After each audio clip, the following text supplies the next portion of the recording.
le scout est un relais communautaire. C'est quelqu'un qui doit être à la disposition de sa communauté locale, de sa communauté de base.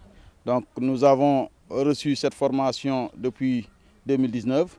Et avec le partenaire, nous voulons aujourd'hui sensibiliser les populations, dire aux populations que la Covid est devenue comme les maladies tropicales, comme le paludisme, et que son vaccin existe. Son vaccin est réellement là, et que les populations doivent se rapprocher des services spéciaux pour pouvoir se vacciner afin de pouvoir prévenir, comme on le dit en Wolof, vaut mieux prévenir que guérir.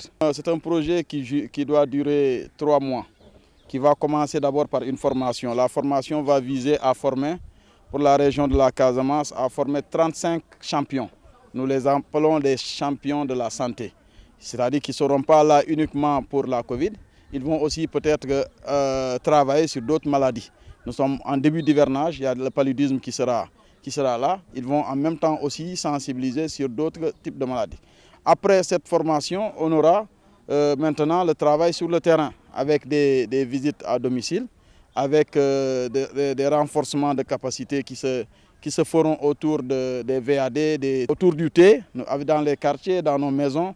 Nous allons en tout cas, avec cette forme de communication, essayer de sensibiliser au grand maximum les populations. Voilà. Donc il faut aussi préciser que c'est pratiquement un projet qui va se dérouler, qui se déroule actuellement sur ce qu'on appelle une phase test. Donc le partenaire vraiment vise des objectifs encore plus grands. Donc nous rappelons qu'au Sénégal, nous avons 6 régions scouts.